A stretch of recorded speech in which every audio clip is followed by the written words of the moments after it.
So here's our dressage test with me and Johnny, and we go down the center line at Rolex, and the biggest key is trying to keep him straight and making sure I can keep a straight halt and that he stays in the halt, which he did.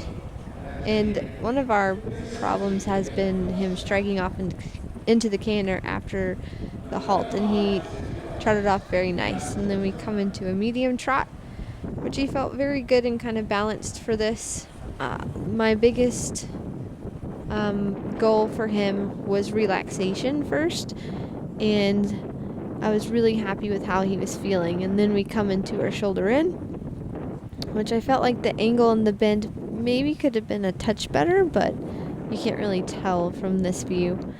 And then he was very, very good in his half pass and moving sideways so I could be accurate. And our next movement is working into the walk. She comes down very nicely, and we go into a walk pirouette, which he did end up sticking for the first half in the pirouette, which I did get knocked down a couple of points for that. So that's something to work on. And next is the extended trot. I felt like this could have maybe been bigger, but he got a touch unbalanced, which you couldn't see in the middle. And so I just had to kind of stay patient and just allow for what he was giving me. And now through the shoulder in, this one was a little bit better than the first one. And into the half pass, he was pretty steady. I was very pleased with how he was feeling. As typical, Johnny is a little bit more nervous, but I felt like I could maybe ride him a little bit more through those, a little bit more forward. And into the walk, which was nice to have him walk. And next we halt, which I was square in the front. I needed to be square in the back, and I would have gotten better points. We back up 5 steps, which he took a funny step there. It looked like he maybe stepped on it and stuff, but he stepped off okay. And the next movement will be an extended walk, which was kind of nice because he took the contact. He's been a horse that has hidden from the contact a little bit, so he would disappear and break at the wrong spot in his neck versus breaking at the pole and holding in contact through his back. But he's actually reaching a little bit, which was a nice feeling. And then we come into the collected walk, which nothing changes but the frame, and he picked up the canter.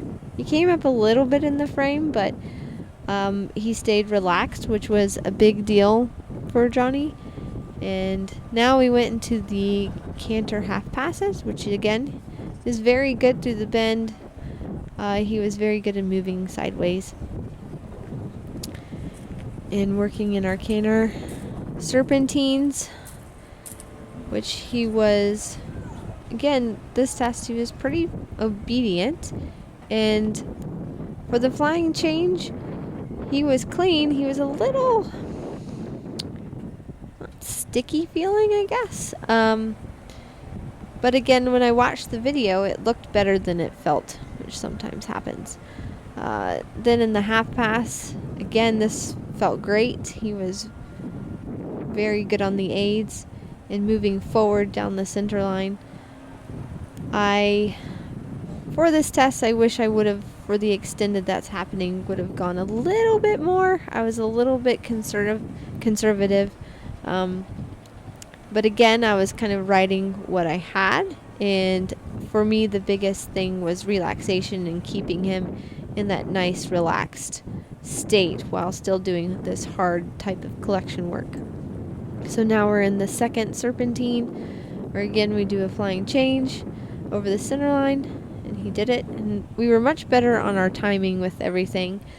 I felt like this was a huge improvement from the last test in Ocala, and again he's just so much more rideable than normal. Now we're going down to our last flying changes, and he drifted a little bit. It's kind of a thing for him with the right to left lead change, and then going into the left to right. And again, he was clean. He was trying very, very hard. And then I had the feeling of that we were done. We just had to go and finish up in our halt. And he halted pretty square. He tried to square up for me, and I was very proud of him. It was very, very good, and he really seems to enjoy the Rolex arena.